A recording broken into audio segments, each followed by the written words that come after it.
타락스토리 39장 영생을 포기한 자, 그리고 영생 얻은 자. 첫 번째 챕터 육적 자원 대 영적 자원.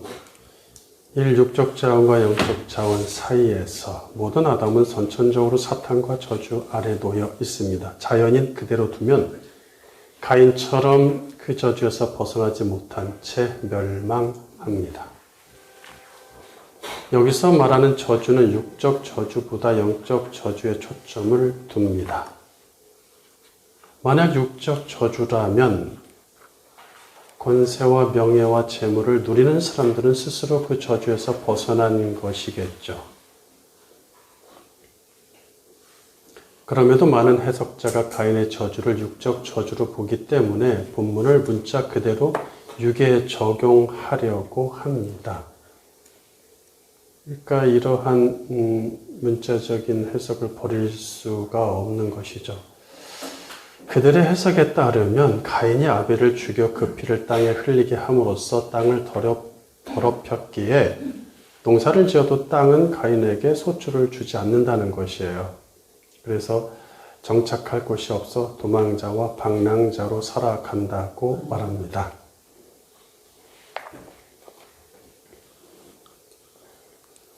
하지만 이후 저주와 상관없이 가인은 가정을 이루고 성읍을 쌓아 잘 정착하죠. 이로써 육적 저주로 보았던 해석자들이 난관에 부딪혀요. 저주를 이겼나? 저주를 풀어주셨나? 그래서 더 이상 가인에 대하여 이야기하기를 꺼리죠. 이는 가인이 하나님의 저주에서 스스로 벗어나 저주를 이긴 것과 다름없는 모순이 발생했기 때문입니다. 그렇다고 하나님이 가인을 불쌍히 여기셔서 보호와 회복을 주셨다고 말할 수는 없죠. 그랬다면 신약 성경이 의인 가인은 이렇게 들어가야 되는 거죠. 본래 아담의 범죄로 땅은 적대 관계인 사람에게 그 효력을 충만히 내어주지 않게 되었습니다. 이건 가인의 범죄와 상관없이 그 전에 벌써 주어졌죠. 에덴에서는 하나님이 책임져 주시는 인생이기에 얼굴에 땀을 보지 않아도 땅은 먹을 것을 풍족히 내주었습니다. 에덴 밖에서는 평생 얼굴에 땀으로 먹고 살아야 하니 스스로 책임져야 하는 인생의 무게가 커지죠. 사탄의 땅에서 살아가는 인간들은 자기 것을 빼앗기지 않으려고 또 더 많이 가지려고 지속해서 전쟁 또 경쟁을 유발하죠. 사탄은 웬만해서는 아담들에게 진정한 평화를 얻지 못하도록 할 것이며 쉽게 이 땅의 것들을 주지 않을 것입니다. 오직 그를 따르고 그의 방식대로 사는 자들에게만 힘을 줄 것입니다. 그러니까 그 힘이 좋은 사람들은 하나님을 버리고 가면 되겠죠. 그렇잖아요? 그러니까 택함받지 않은 자들은 하나님 버리기가 쉽습니다. 다시 개와 돼지처럼 그렇게 뒹굴 수 있다는 얘기예요. 지난 시간에 우리가 배웠었죠. 그런데 택한 백성인데 어중간하게 있으면 사탄도 돕질 않죠. 하나님이나 사탄이나 온전히 자기 편을 좋아하지, 금 밟고 서 있는 자는 하나님도 싫고 사탄도 싫겠죠. 가인과 아벨은 땅의 힘이 절실히 요구되는 농사와 목축을 통해서 결실을 얻었습니다. 이런 결실은 아담 범죄 이래 지금까지 변함없이 유효합니다. 자, 농사 치면 2000년 전이나 3000년 전이나 1000년 전이나 지금이나 먹을 게 나오죠? 나옵니다. 악인이든 의인이든 상관없이. 가인이든 아벨이든 상관없이.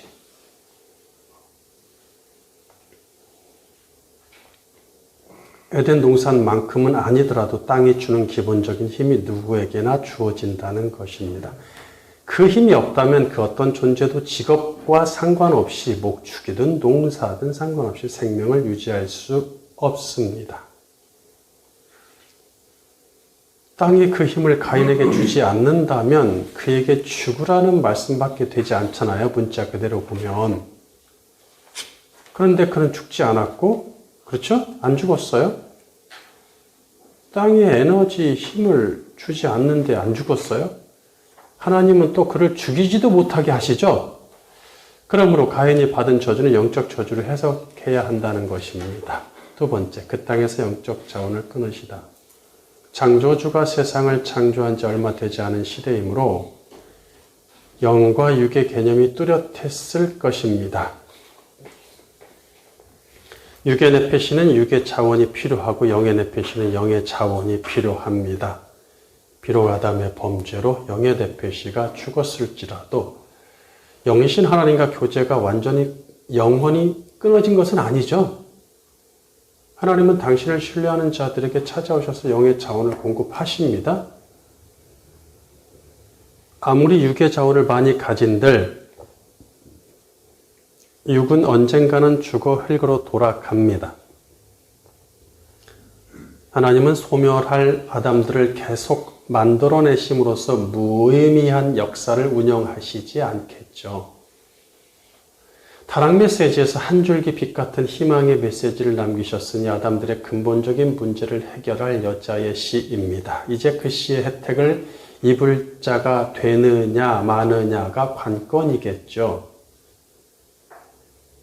이를 위해서는 적어도 하나님과의 관계끈은 유지해야 합니다. 영생을 자기 혼자 따내는 것이 아니니까 제사는 영이신 하나님과의 교제의 방편이자 그분과의 관계의 끈입니다. 가인은 이미 제사의 의미를 알고 여호와께 제물까지 드렸던 사람이죠. 그러니까 아벨이 제사드리니까 자기도 따라드린 게 아니에요. 개념을 안다는 얘기예요. 사탄이 주는 영적 힘과 하나님이 주는 영적 힘을 모두 기대하면서 사탄과 하나님 사이에 양 다리를 걸친다는 것이죠.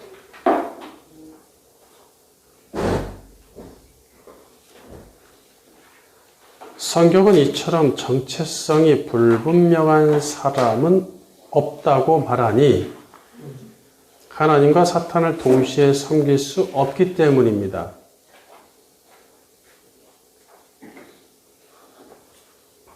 그러니까 자신의 정체를 분명히 해야 되겠죠.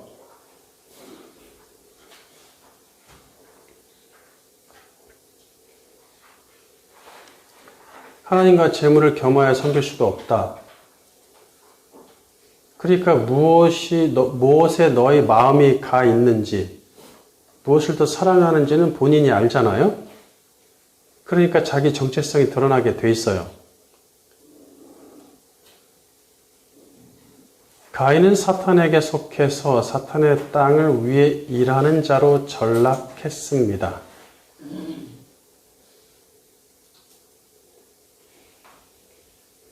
사탄은 그에게 자기 땅에서 일한 대가로 이 땅의 육적 자원을 줄 것입니다. 이것은 그의 육신이 살아가는 데 필요한 힘이 되지만 그 힘은 영원하지 못하며 육신이 살아있는 동안만 갖는 힘이죠.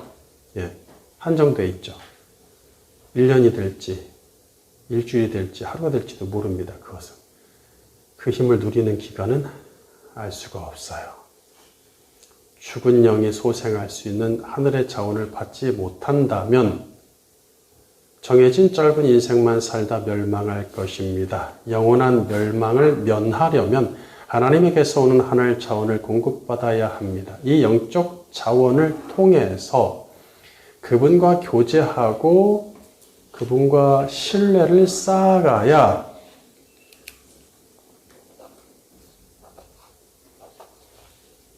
메시아를 통해 얻는 영원한 힘을 얻을 수 있다는 얘기죠. 그런데 하나님은 가인이 이 땅에 사는 동안, 여기서 메시아는 여자의 씨죠. 하나님은 가인이 이 땅에 사는 동안 영적 자원을 얻지 못하도록 저주하십니다.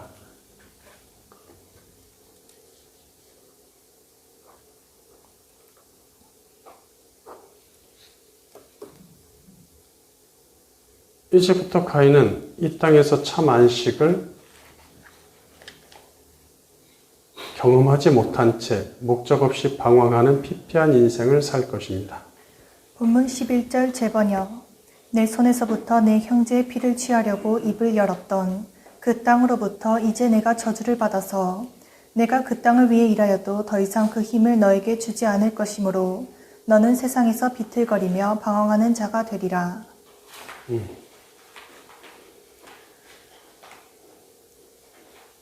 저주받은 그 땅은 큰 음녀로서 거기에 사탄의 사령탑인 바벨론이 세워지면서 그 세력의 근거지가 됩니다. 지난 시간에 다 공부했죠? 가인은 사탄의 뜻대로 최초 의인을 죽이고 그 피를 그 땅이 받아 마시게 했어요. 동조했죠? 사탄과 땅과 가인이 한 통속인데 그 땅이 가인에게 육적 힘을 더 주지 않을 이유가 없습니다. 반면 그 땅에서 영적 힘을 얻을 길이 끊어지죠. 하나님이 그에게 하늘로부터 내리는 영적 자원을 끊으시겠다고 선언하셨기 때문입니다. 그는 이제 영적 방랑자로 살다가 영원한 사망으로 끝날 것입니다. 세 번째, 영적 방랑자로 살다 멸망한 이스라엘. 이후 비틀거린다는 뜻의 누아와 방황한다는 뜻의 누드는 이스라엘의 방황에 대한 이야기에서 사용되죠. 이스라엘이 약속의 땅을 차지하는 것은 육적인 정착이고 약속의 땅에 정착하지 못하는 것은 육적인 방황입니다. 일단 육적인 것을 얘기해보자 이거예요. 약속의 땅을 놓고 정착하느냐 방황하느냐가 구약 역사의 중심 주제잖아요. 하나님의 궁극적 목표는 이스라엘의 육적인 정착이 아니라 영적인 정착이죠. 원래 육신이 약속의 땅에 정착하는 것은 곧 영혼이 하늘의 땅에 정착하는 것과 같기에 이스라엘의 육적인 정착 과정을 통해서 영적인 정착 과정을 배우게 하신단 말이에요. 우리도 마찬가지고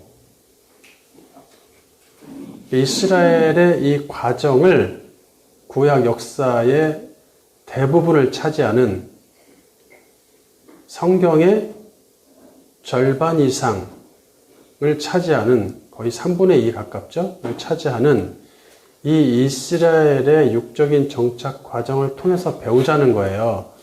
우리의 육신의 정착 과정이 아니에요. 그건 상관없어요. 이스라엘의 육적 정착 과정으로 충분합니다. 그들이 율법에 순종하면 약속의 땅에 정착하고 불순종하면 광야 땅에서 방황하게 하십니다.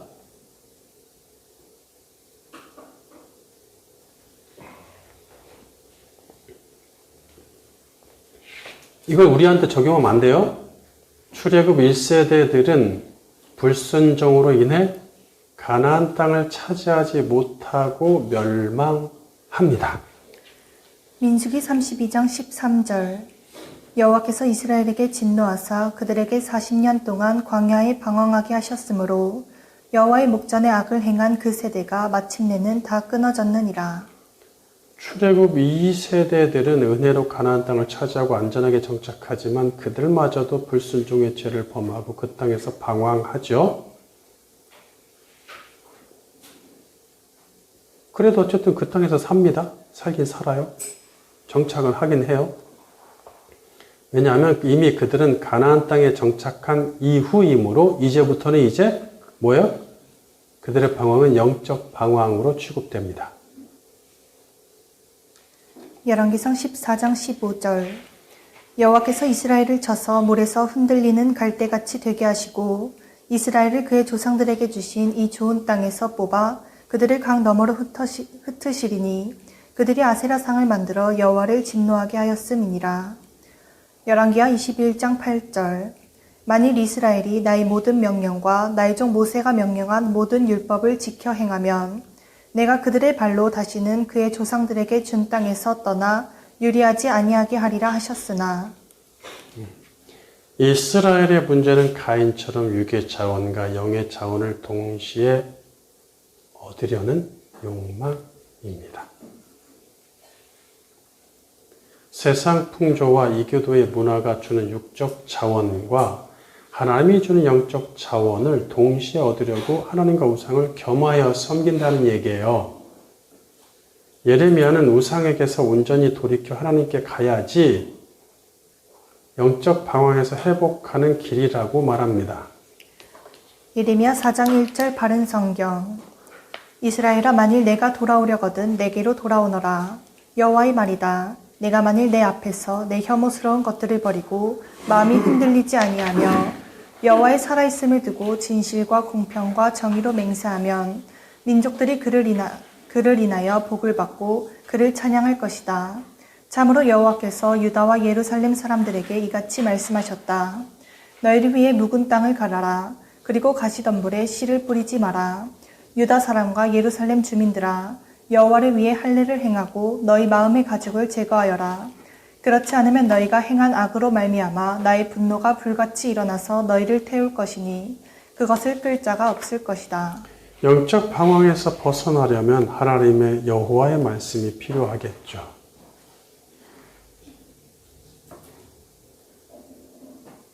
영적 방황이라는 것은 영적 자원이 끊어졌다는 얘기고 그 영적 자원은 여호와로부터 나오잖아요.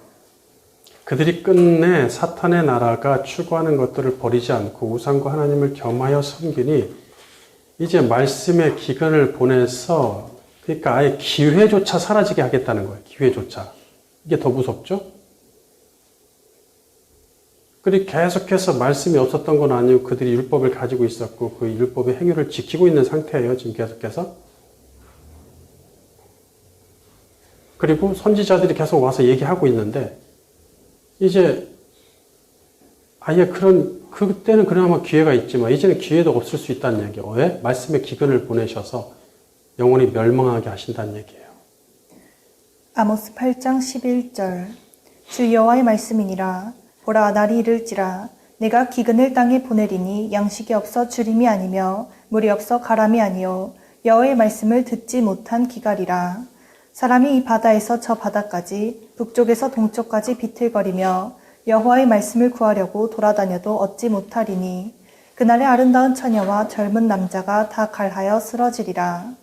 사마리아의 죄된 우상을 두고 맹세하여 이르기를 다나 내 신들이 살아있음을 두고 맹세하노라 하거나 베엘세바가 위하는 것이 살아있음을 두고 맹세하노라 하는 사람은 엎드려지고 다시 일어나지 못하리라. 네, 지금 누가 비틀거려요? 여호와의 말씀을 찾는 자, 여호와를 아는 자, 영생과 구원을 아는 자, 복음을 들은 자들이 그 말씀을 구하려고 찾아다닌단 말이에요.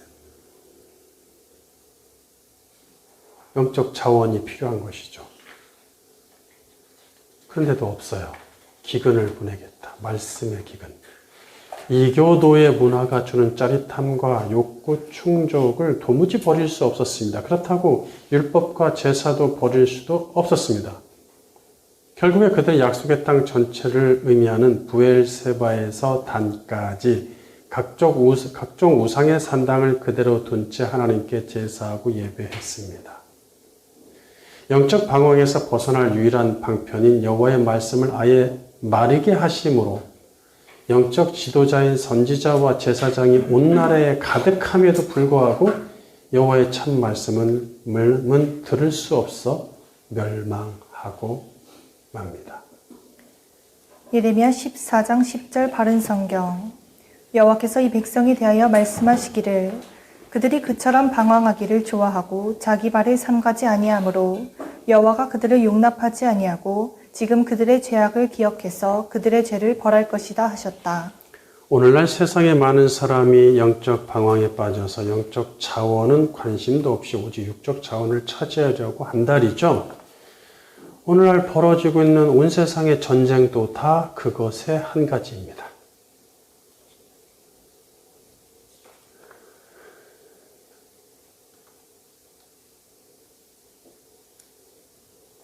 심지어 교회에도 두 가지 자원을 동시에 얻을 욕심으로 세상과 교회의 양다리를 걸치고 있는 교인들이 있습니다. 전국의 교회와 영적 지도자로 가득할지언정 옛 시대의 이스라엘처럼 여호와의 말씀을 듣기 어려운 말씀의 기근이 심한 시대가 아닐 수 없습니다.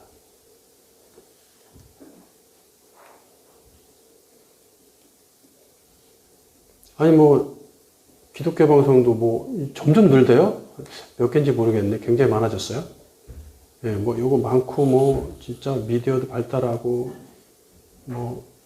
교회 성경과 관련된,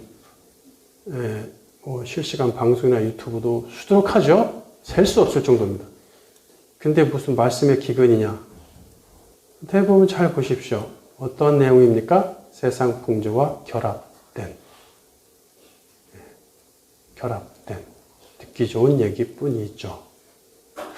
그런 이야기는 이스라엘이 지금 멸망할 이 시점에도 가득했습니다. 그걸 아셔야 돼요.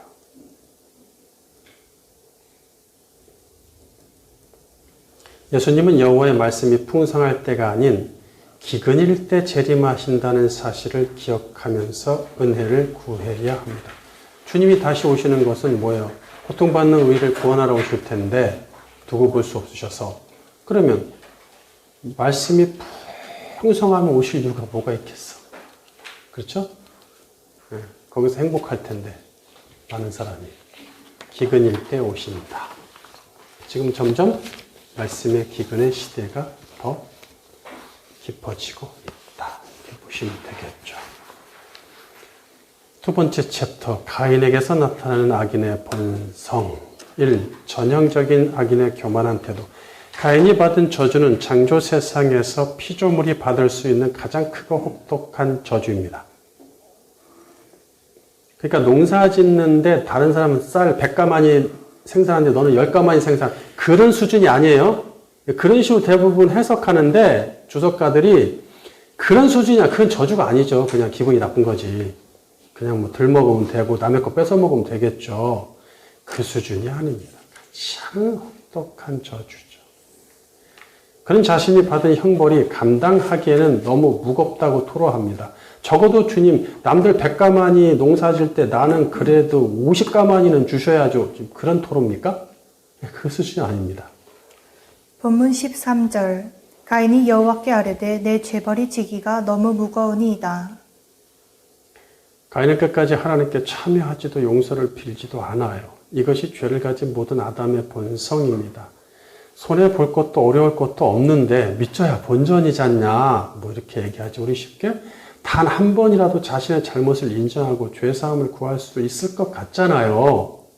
하지만 참회가 자신이 원할 때면 언제든지 될 것 같으면 구원도 자기 힘으로 자기가 원할 때 되겠죠. 구원에 이르는 참회는 하나님의 은혜로 되는 것입니다. 하늘로부터 자원을 얻는 것은 자기 힘으로 되는 게 아니라 하늘의 은혜로 됩니다. 악인에게는 절대로 참회의 방편과 기회를 주시지 않으며 하늘의 자원을 내려주시지 않습니다. 13절, 14절에서 대부분의 한글 성경이 가인의 대답을 존댓말로 번역을 함으로써 가인이 겸손해 보이도록 만들고 있죠. 자, 이것이 헬라어, 히브리어, 영어, 라틴어, 다른 언어에서는 없는 현상이죠. 우리나라 말 같은 존댓말이 없어요. 성경에도, 영어나 라틴어에도 없단 말이죠. 그렇다 보니까 이 번역을 잘해야 돼요. 그러니까 번역자들이 잘 봐서, 이것은 사람이 하나님한테 아뢰는 거니까 존댓말, 극존칭, 이런 식으로 하는데, 그 의인들이 하는 것은 그렇다 치는데 악인들이 하는 것까지 극존칭을 써버리면 좀 어색하지 않습니까?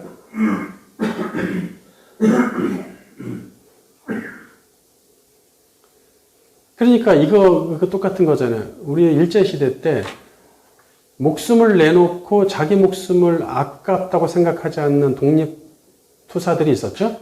예, 그들은 그냥 던졌어요, 자기 목숨을. 젊음을, 아름다운 목숨이죠. 근데 그것을 국가의 독립을 위해 그렇게 던졌다 칩시다. 근데 그들이 잡혔어. 잡혀가지고 일본 권력자한테 갔단 말이에요. 그때 거기서 성은이 망극합니다 이러면서 제가 사실은 뭐 이러면서 극존칭을 치면서 그렇게 얘기합니까? 안 하죠. 예.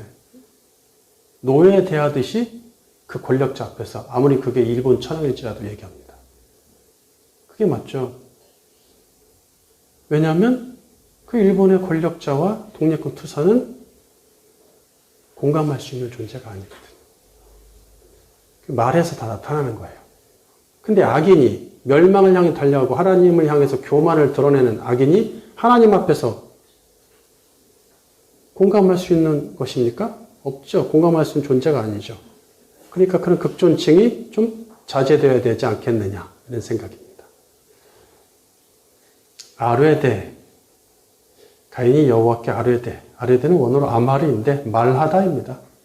한글의 아뢰다는 왕처럼 높은 존재에게 말할 때 사용하는 표현이겠죠. 킹제임스 근본역이 가인이 주께 이르되, 바른 성경은 여호와께 말하기를 이렇게 합니다. 근데 이제 바른 성경은 저의 형벌이 저라고 제게 이것도 다 존칭이죠. 예, 그래서 또 킹제임스 근본역은 내가 감당한 내 형벌이라고 이렇게 전칭을 빼고 어디는 존칭을 넣고 어디는 존칭 빼고 그냥 들쑥날쑥 합니다. 원어에는 그게 없습니다. 그런 존칭의 의미가. 특히 14절에 주께서 나를 쫓아내시니 내가 주의 낯을 배웁지 못한다라고 하니 가인이 아직 하나님을 향한 아쉬움이 남아있어 보이죠?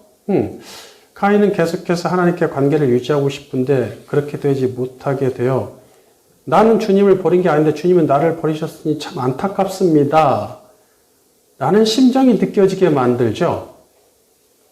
심지어 혹자는 가인이 주의 얼굴을 펴옵지 못하게 되었다는 아쉬움을 토로함을 볼 때 가인에게도 종교적인 통찰력이 남아있고 또 아직도 하나님의 존재와 성품에 대한 믿음이 있다라고 말합니다. 이렇게 얘기한 주석도 있어요. 이런 번역과 해석은 가인을 향한 동정심을 발생시키면서 본뜻에서 벗어나게 만듭니다.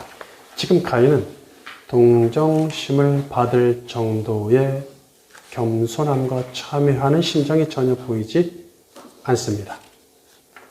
저주에 대해 가인이 토로한 말은 악인의 항변으로 받아들여야 한다는 얘기죠. 개역개정은 번역하지 않지만 원어에는 14절 첫머리에 감탄사 헨 또는 힘내와 같은 뜻인데 헨이 있는데 이는 자 보십시오란 뜻입니다. 물론 이것이 의인들도 하나님을 향해서 힘내 헨 이런 말을 쓰기도 합니다.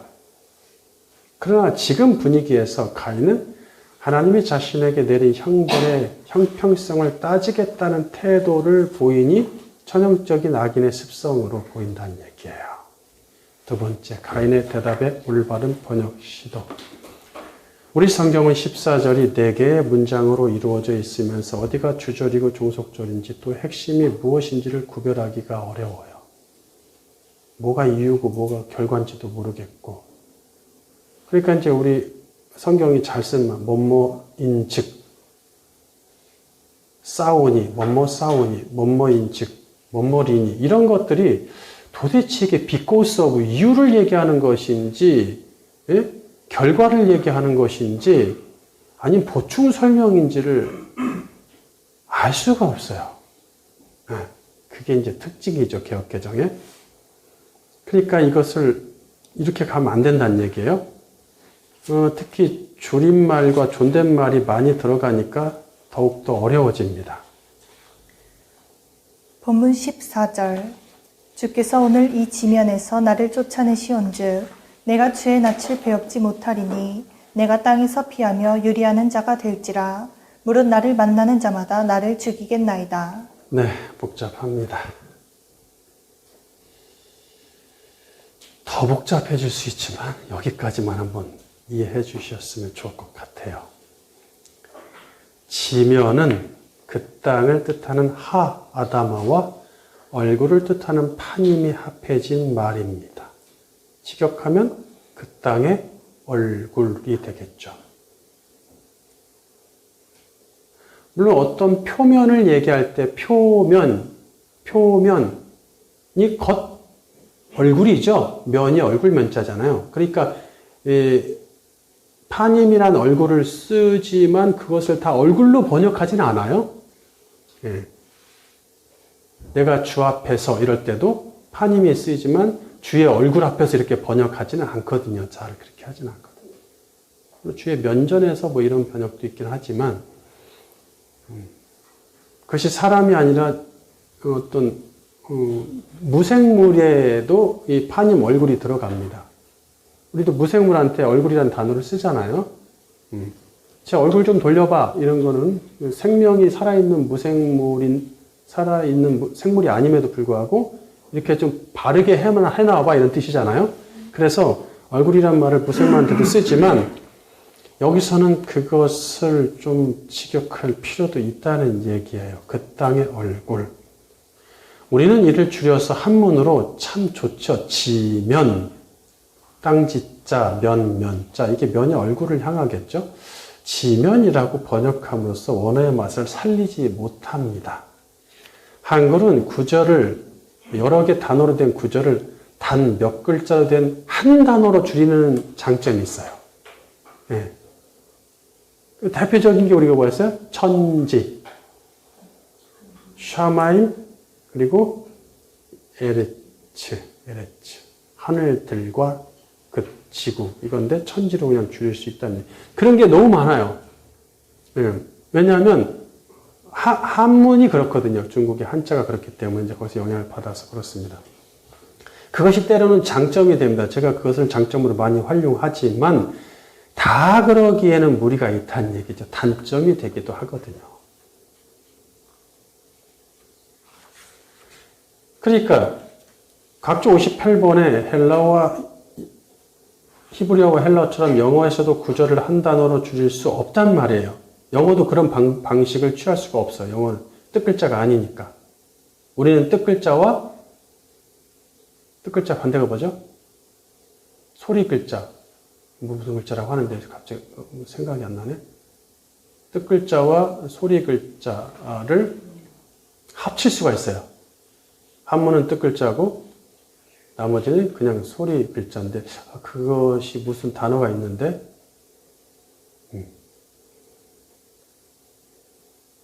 그러니까 얼굴이라고 하면 얼이 무슨 얼자, 굴이 무슨 굴자가 아니잖아요. 그냥 그 자체로 소리 나는 것 자체로 뜻을 갖는 것이죠. 그러나 지면하면 지가 땅지라는 땅을 뜻하고 면이 어떤 면 얼굴을 뜻하는 그래서 뜻글자와 소리글자를 우리는 합칠 수가 있습니다. 근데 이게 안 돼요. 히브리어, 헬라어나 특히 영어, 이런 라틴어 이런 데서는 안 됩니다. 그래서 영어 성경이 the face of the ground라고 이렇게 길죠? 이렇게 할 수밖에 없어요.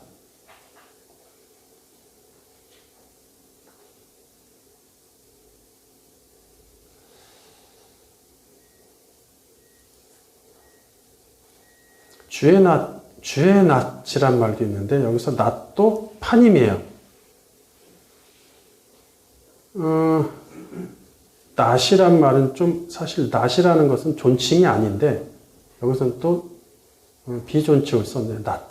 가인은 의도적으로 땅뿐 아니라 하나님께도 얼굴이란 말을 사용하여 운율을 맞추고 있어요. 그러니까 당신이 땅의 얼굴을 얘기했어. 나도 당신의 얼굴을 얘기하겠다 이거죠. 이해하시겠죠? 요런 대꾸는 흔한 거예요. 쫓아내시온즉 나를 쫓아내시온즉 가라쉬인데 쫓아내다, 내던지다, 버리다 또는 이혼하다라는 뜻까지 있습니다. 자기 아내를 내던지면 이혼하는 거니까 여기서 아담아는 사탄이 장악한 저주의 그 땅이죠. 자꾸 얘기를 반복하고 있어요. 이것을 제가 중요하니까. 한 번 에덴에서 쫓겨났는데 에덴 밖의 땅에서도 쫓아내면 더 이상 갈 곳이 없으니 지구를 떠나야겠죠. 지금 지구를 떠나라 이런 얘기입니까? 특정한 지역을 따지자는 것이 아닙니다. 그러므로 쫓아내다 보다는 내던지다가 문맥에 왔습니다. 버리다, 내던지다의 의미로.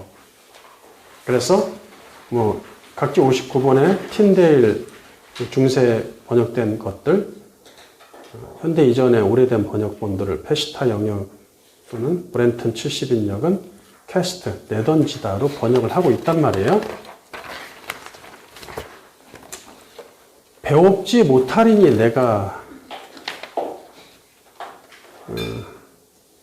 주의 낯을 배웁지 못하리니, 배웁지 못하리니는 사타르인데 뵙지 못하다, 보지 못하다, 사타르인데 숨기다, 감추다란 뜻이에요. 원래 숨기다, 감추다.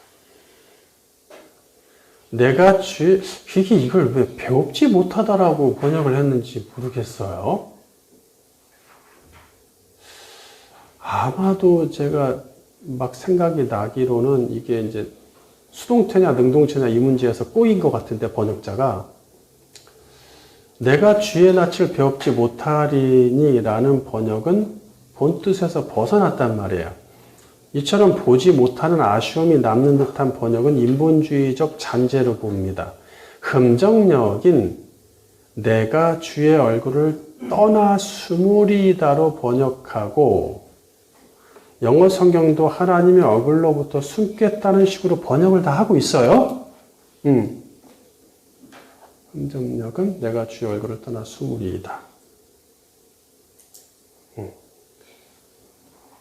자, 이걸 얘기할지 모르겠네. 좀 어려운데. 학생들 60각줄 참고를 해보시고요. 아마 그 과정에서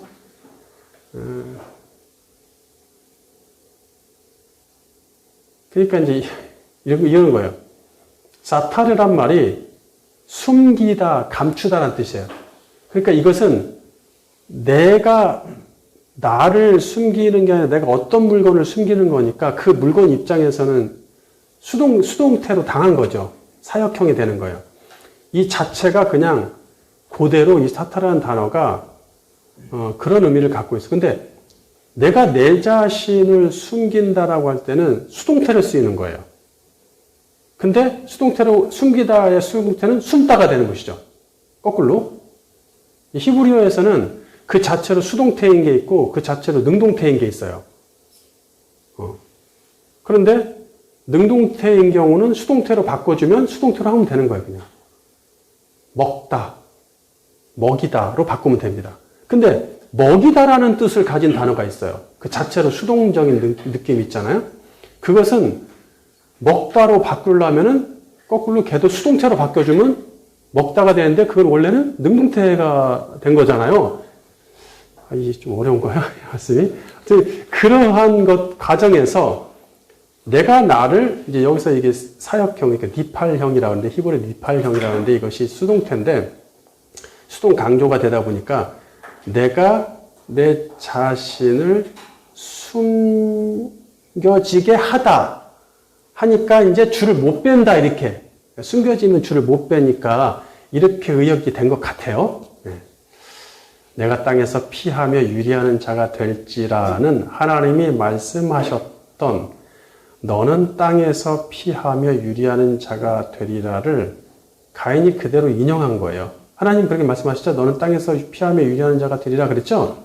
그러니까 가인도 똑같이 가져와서 내가 땅에서 피하며 유리하는 자가 될지라 이렇게 인용하죠. 땅은 에레치입니다. 여기서 땅은 에레치였다. 우리 지난 시간에 배웠어요. 앞문장에서 아담어가 나왔으니까 여기서 에레치는 세상으로 번역해야 된다 그랬죠? 그리고 피하면은 똑같이 누아이고 비틀거리다. 그리고 유리하는 자는 똑같이 누드인데 방황하다라는 뜻이었어요. 지난 장에서 본서는 이 문장을 너는 세상에서 비틀거리며 방황하는 자가 되리라라고 번역을 했단 말이에요. 그러니까 이제 개역개정이 피하다라고 의역을 했는데 하나님이 쫓아내니까 내가 피하고 도망자, 밀어내고 피하고 뭐 이런 식으로 가는 건데 그렇게 번역을 할 수도 있어요. 불가능하진 않습니다. 그렇지만 애써 그렇게까지 할 필요가 있는가? 하나님이 나를 그러면 쫓는다는 얘기인가? 쫓아냈다. 피한다. 도망자. 좀 어려워지는 것 같아요. 더.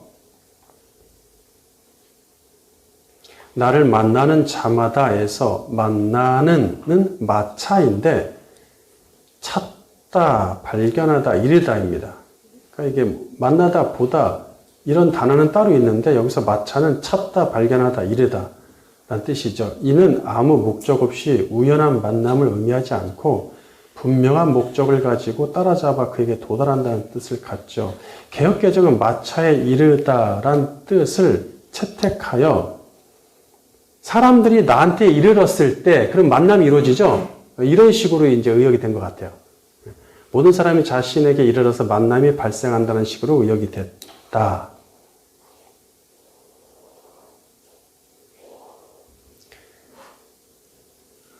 여기서는 찾다, 발견하다로 번역하면 좋습니다. 만나는 거하고 찾는 거하고 좀 다르죠. 발견한다는 거하고 의미가 다르잖아요. 흠정령이 나를 찾는 모든 자로 번역하고 영어 성경도 발견다, find로 번역을 하고 있어요. 이 모든 것을 적용하여 14절을 다시 번역하면 다음과 같습니다. 재번역. 보십시오. 오늘 당신이 나를 그 땅의 얼굴에서 내던졌으니 나도 당신의 얼굴로부터 숨을 것입니다. 나는 세상에서 비틀거리며 방황하는 자가 되었고 모두 나를 발견하게 되었으니 그가 나를 죽일 것입니다.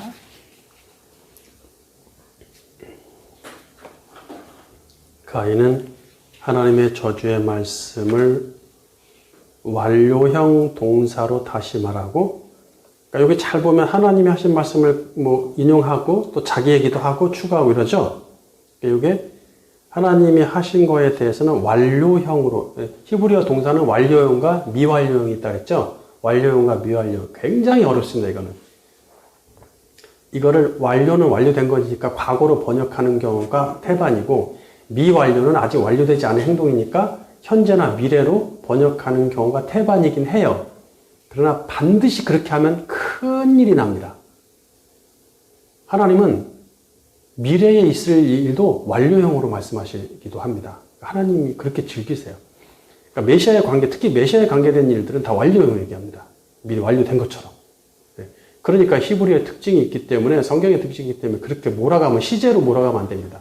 히브리어는 시제가 없다고 했죠. 히브리어는 시제가 없습니다. 과거, 현재, 미래 시제가 없습니다. 그냥 두 가지 형태입니다. 완료냐, 미완료냐. 그러면 이것을 어떻게 번역하냐. 이럴 때 정말 기묘하게 쓰이는 거예요. 문장을 나눌 때. 그 다음에 그 문장의 핵심, 원인과 결과, 주절, 종속절이 무엇이냐 이런 거를 나눠야 되잖아요. 그래야 해석을 번역하기 좋잖아요.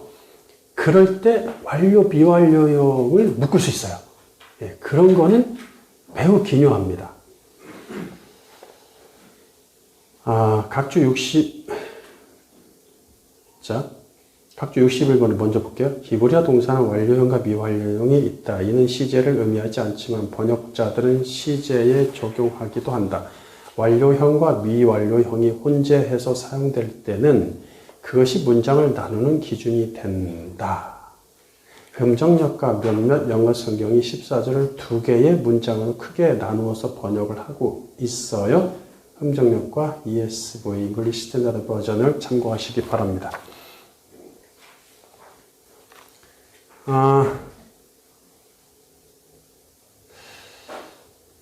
그러니까 가인은 하나님의 저주의 말씀을 완료형 동사로 다시 말하고, 이미 주님이 말씀하신 거였으니까, 저주 내린 거니까 완료형으로 말하고, 그 저주의 말씀에 대한 자신의 해석을 미완료형으로 추구한단 말이에요. 미완료형 동사로. 이처럼 미완료형과 완료형을 동시에 사용할 때는 그것이 문장을 나누고 해석하는 데 중에 열쇠가 된다는 얘기죠. 그래서 두 개로 나눠져요. 14절이. 문장 1에서 숨을 것입니다. 맨 마지막에 있죠. 그 다음에 문장 2에서 죽일 것입니다. 맨 마지막에 있죠. 이게 미완료형 동사예요. 나머지는 다 완료형입니다. 하나님이 하신 거니까. 이건 자기가 하겠다, 자기의 생각 이런 것들이기 때문에 추가된 거죠. 그래서 이건 미완료형으로 쓰기 때문에 이걸 기준으로 두 개로 문장이 나뉜다. 그래서 두 개로 나눠진 거예요. 제가 재번역 다시 읽어볼게요. 1번 보십시오. 오늘 당신이 나를 그 땅의 얼굴에서 내던졌으니 나도 당신의 얼굴로부터 숨을 것입니다. 두 번째 문장, 나는 세상에서 비틀거리며 방황하는 자가 되었고 모두 나를 발견하게 되었으니 그가 나를 죽일 것입니다. 자, 세 번째, 하나님의 저주의 말씀에 대한 가인의 해석.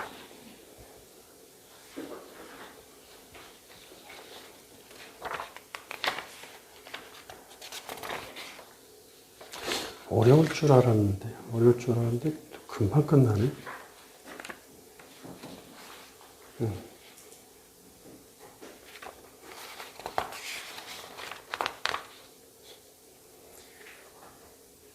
가인이 하나님의 저주의 말씀에 대한 가인의 해석.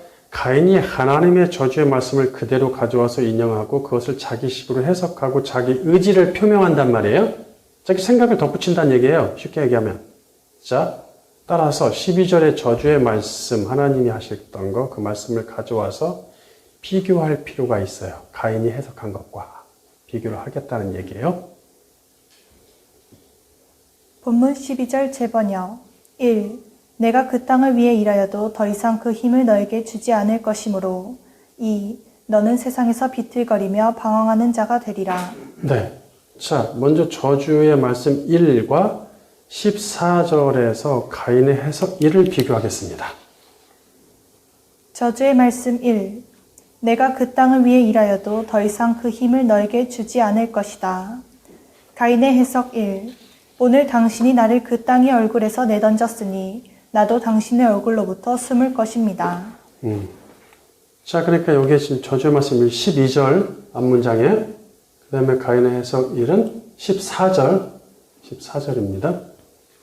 12절, 14절이라는 말을 써줘야 되겠네.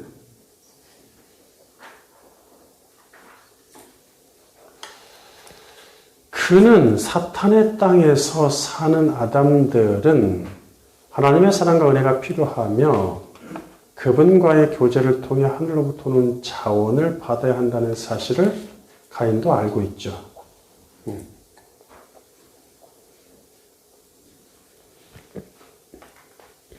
아담과 하와가 오죽 잘 가르쳤겠습니까?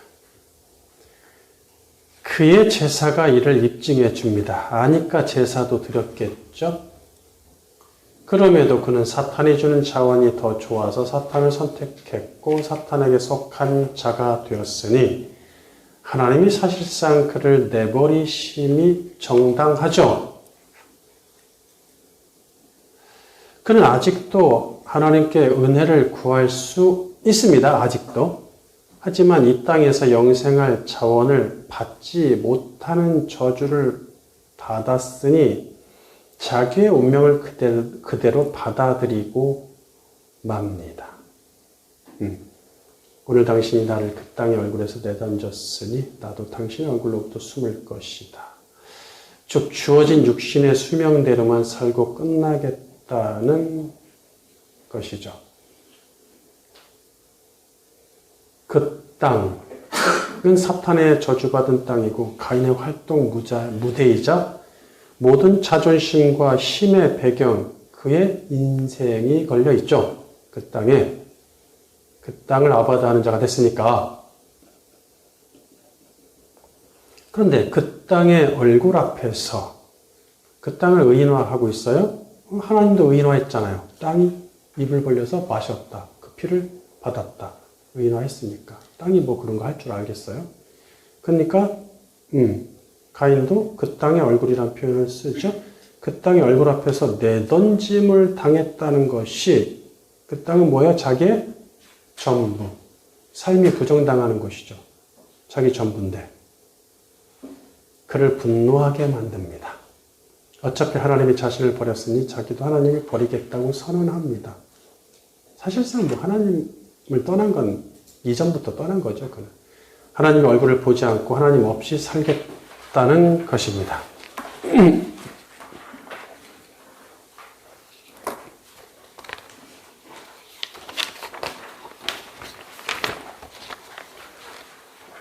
그런데 주어진 육신의 수명, 즉 육적 인생만 충분히 누리다가 죽기로 작정을 했는데 한 가지 문제가 남아 있습니다. 그래, 어차피 그 영의 자원을 그분한테 받아야 내가 영생을 할지 말지 뭘 가능성이라도 있겠는데 글렀어. 그래. 주어진 육신, 육의 내펫이라도 충만히 누리자. 근데 문제가 생겼죠? 바로 누군가 자기 목숨을 노려서 제명에 죽지 못하는 이변이 발생하는 문제입니다. 그는 이어서 이 마지막 중요한 문제만큼은 하나님께 해결받고 떠나야 되겠어요. 갈 땐 가더라도 이 문제를 해결하는 것은 그분밖에 없으니까 받을 건 받아야 되겠죠.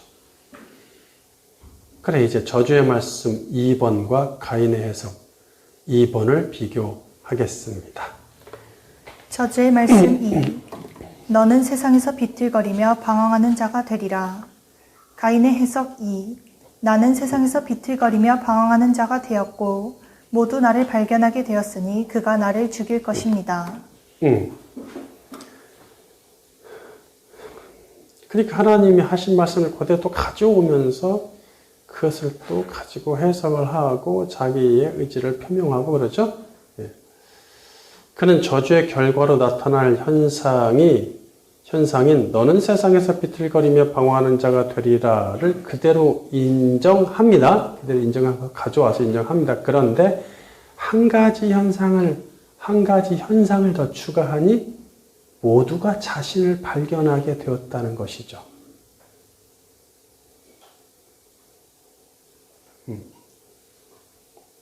그러니까 운명이 결정됐다는 거예요. 모두가 자기를 발견한다.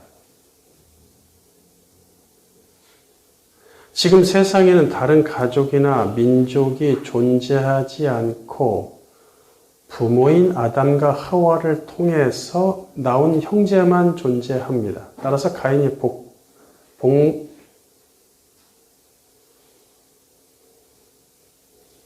보복만을 놓고 이야기하진 않았다고 봅니다.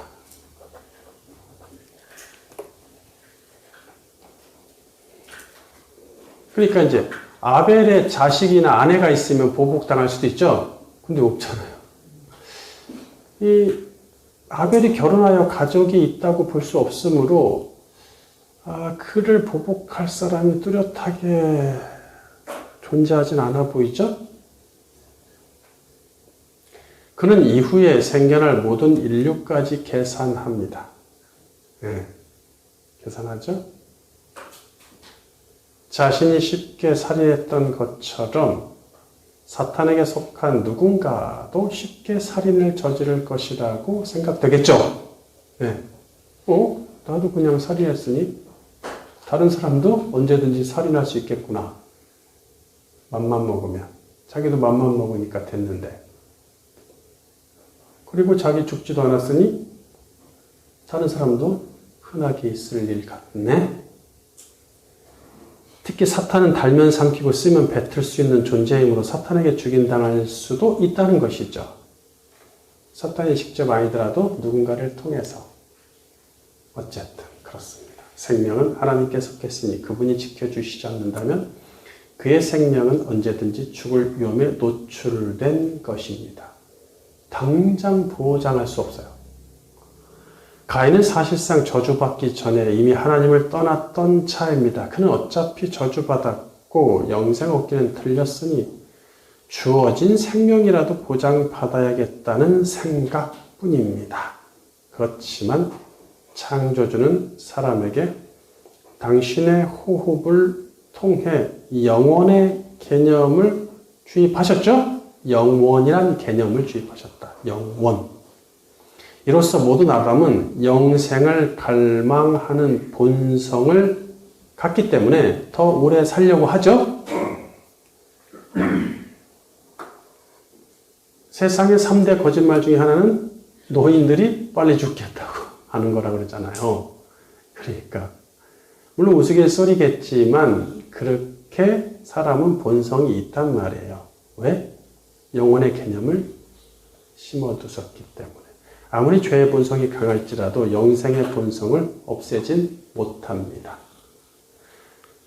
그럼에도 가인이 본성을 거스르고 영생을 포기할 수 있었던 것은 그의 강한 의지로 영생을 포기한다? 이야, 대단한 의지력인데 그게 아닙니다. 하나님의 은혜가 끊어졌기 때문에 끊어지고 하늘에서 오는 영적 자원이 끊어졌기 때문입니다. 불신자들이 사실상 영생의 본성을 포기하는 것은 그래 주어진 인생이나 멋지게 잘 즐기고 누리며 살자. 이것이 불신자들의 기본적인 생각이잖아요. 그들이라고 영생의 본성이 없겠습니까? 있죠. 그런데 포기한 듯 산단 말이에요. 왜? 하나님의 은혜의 자원이 주어지지 않기 때문입니다. 그것이 영적 방황이며 영적 방황이 지속되면 영생의 반대인 영멸. 영생은 영원한 생명, 영멸은 영원한 멸망이겠죠.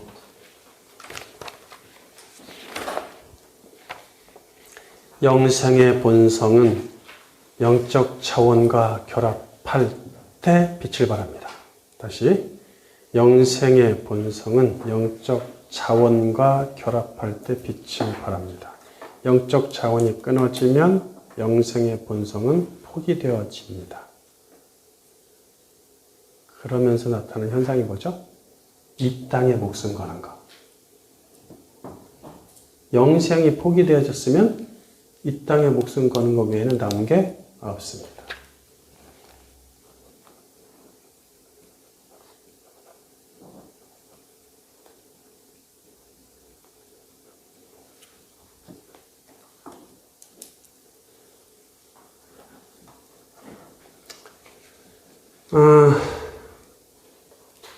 육신은 영적 자원 없이도 육의 생명을 누릴 수 있지만 영혼은 영적 자원 없으면 영의 생명을 누릴 수 없습니다. 결론. 우리는 구원받거나 성령을 받으면 없던 몸의 힘과 능력과 에너지가 생긴다고 믿고 있습니다. 자,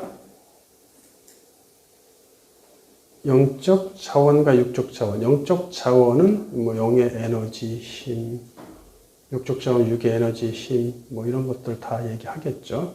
둘을 구별하셔야 돼요. 오늘날 교회는 둘을 굉장히 모호하게 혼합시켜놨습니다. 굉장히 모호하게 혼합시켜놨어요. 근데 명확히 구별해야 합니다. 둘은 완전히 다르고 독립되며 별개의 개념이면서 둘은 출처가 달라요.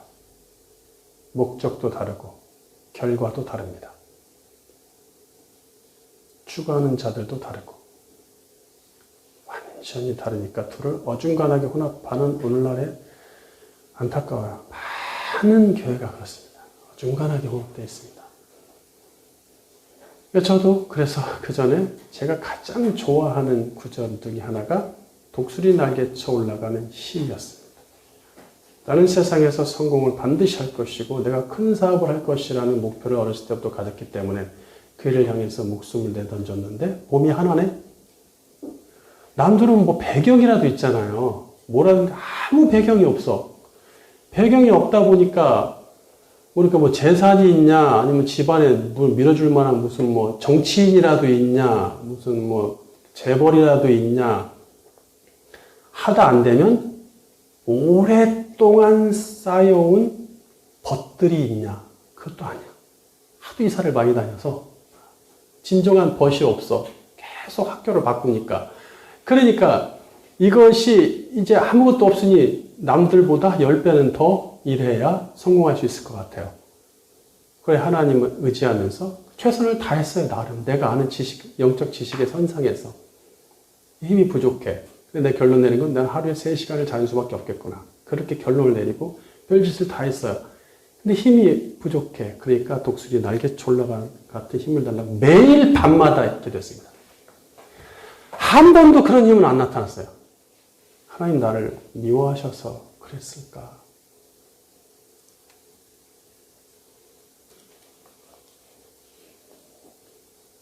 그것이 아니죠. 자원이 다른 거예요. 우리 육신은 날로 쇠약하는 게 맞습니다.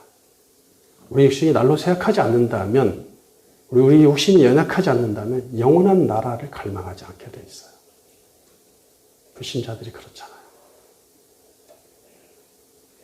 그들은 영생의 본성을 거부하고 포기했기 때문에 이 땅이 전부예요. 이 땅에 혈안이 돼 있잖아요. 이 땅의 생명, 목숨, 즐거움, 건강, 장수. 우리는 구원받거나 성령을 받으면 없던 몸의 힘과 능력과 에너지가 생긴다고 믿고 있습니다. 만약 그렇다면 성경이 말하는 구원은 육의 구원이어야 합니다. 우리의 구원은 영의 구원이기에 영의 힘과 에너지가 생기는 것이 맞습니다. 그것을 육의 에너지로 접목시키지 마십시오. 그건 이교도들이 하는 행위입니다.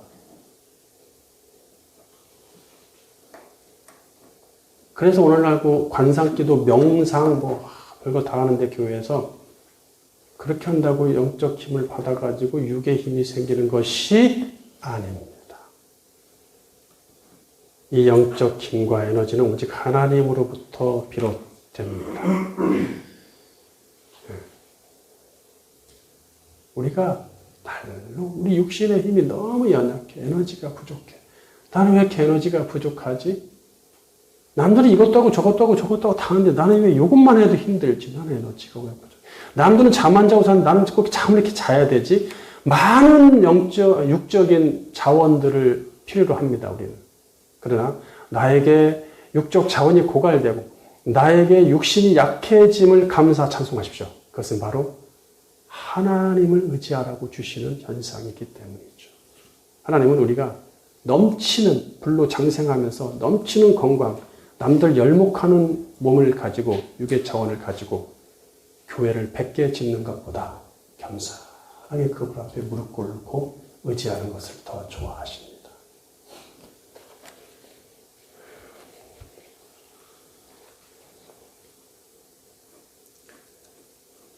성령 받고 거듭났다고 해서 8시간 자던 사람이 3시간 자는 것이 아닙니다. 우리는 구원의 효력을 이 세상의 것들과 육의 것들에 적용하려는 성향이 매우 강한데 이런 모두 이방인들이 바라는 것입니다.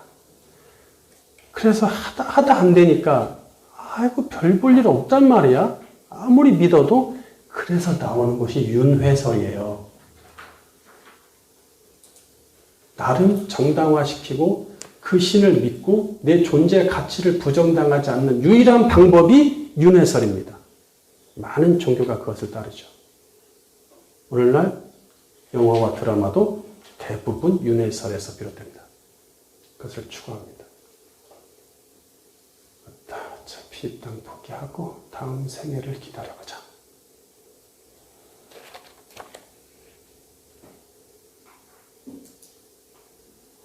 우리는 안정된 하나님 나라를 상속받고 그 땅에 굳게 정착했습니다. 그 나라는 영원하기에 그 나라에 들어갈 자들은 반드시 영생을 얻어야 합니다. 그리스도를 통해 죄사함 받아 영생 얻은 자는 지속적으로 하늘로부터 영적 자원을 공급받는 은혜가 있습니다. 따라서 더 이상 영적 방황은 사라지고 영생을 향해 달려가는 일만 남았습니다. 게다가 영생 얻은 자는 육신의 죽음을 두려워하지 않죠. 오히려 죽음에 담대하며 즐겁기까지 하니 육체의 죽음은 영원한 생명의 땅으로 가는 관문이기 때문입니다. 따라서 가인처럼 육신의 생명을 보장받으려 할 필요가 없습니다. 요즘 나를 두렵게 하는 것이 무엇입니까? 나의 사업과 직업과 학업의 불확실한 미래입니까? 내 자녀, 내 아내, 내 남편의 불확실한 미래입니까? 이 모든 것이 짧은 인생에서 있다가 사라질 것들이니 영생을 얻은 자가 고민할 바가 없습니다. 우리의 영생의 본성을 간과하지 않으시고 영적 자원을 통해 빛나게 하심에 감사 찬송하면서 영적 자원과 영원한 삶을 충만히 누리기를 주님의 이름으로 축원합니다.